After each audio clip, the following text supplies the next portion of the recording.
करू शकतो. हे सगळं जाणून बुजून करण्यात आलं का की निवडणूक आयोगाला माहिती 50% मर्यादा ओलांडायची नाही तरी सुद्धा हे करण्यात आलं? हे बघा, शासन आणि निवडणूक आयोग बेजबाबदार पद्धतीनं वागतंय. सुप्रीम कोर्टाचं जजमेंट असताना अशा पद्धतीचं एक्झर्शन किंवा जिथं STच्या लोकसंख्येच्या प्रमाणात रिझर्वेशन वाढतं तिथं ओबीसींचं काय याचं मार्गदर्शन जरी निवडणूक आयोगानं सुप्रीम कोर्टाकडं एका सूचनेद्वारे मागितलं असतं तर सुप्रीम कोर्टानं त्यावरती काहीतरी सांगितलं असतं. मला वाटतंय महाराष्ट्रामधलं सरकार सुप्रीम कोर्टाच्या म्हणण्याकडे लक्ष द्यायला तयार नाही. निवडणूक आयोग जबाबदारीनं वागायला तयार नाही. आणि आत्ता काहीतरी ते बांटिया समितीची काहीतरी माहिती ते सादर करण्याचा प्रयत्न करतायत.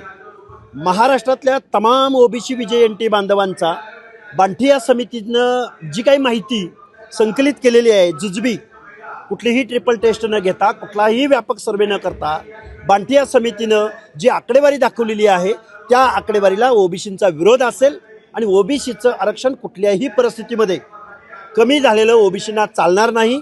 आणि तशाच माहितीच्या आधारे जर निवडणुका रेटून नेण्याचा प्रयत्न जर कोणी केला तर ओबीसी बांधव या निवडणुकांवरती बहिष्कार घालेल.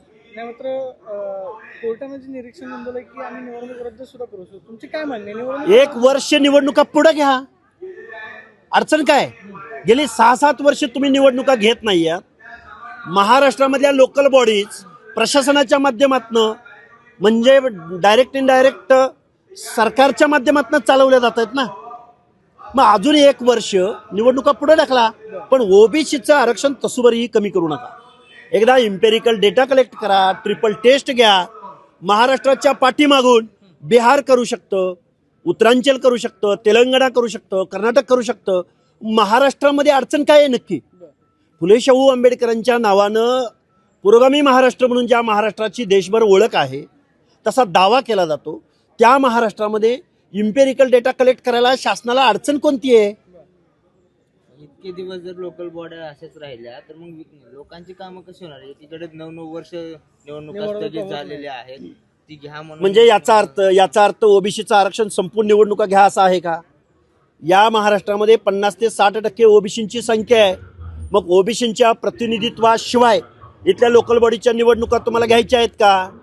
मुळात निवडणूक आयोग, महाराष्ट्र शासन हे बेजबाबदारपणे वागतंय. बांटिया समितीच्या शिफारशींना आमचा 100% विरोध आहे.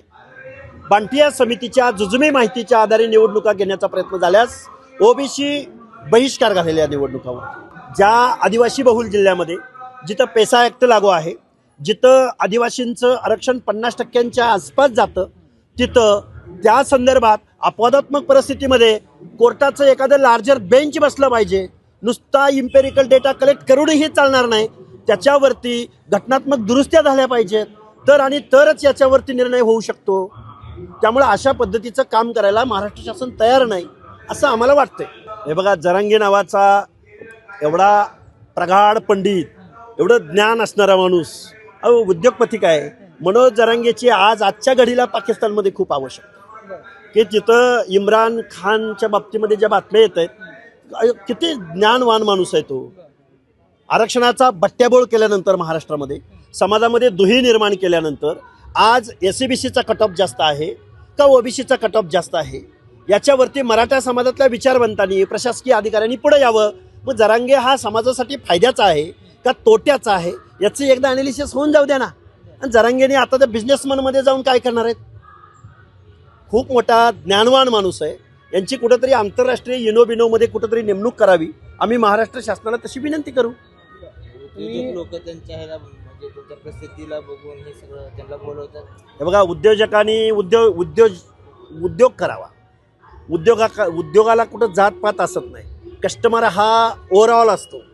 त्यामुळे उद्योजकांनी काय करावं? पायावर धोंडा मारून घ्यावा का उद्योग वाढवावा का उद्योग मागं लावून घ्यावा, हा उद्योजकांचा प्रश्न आहे. तुमची मागणी होती की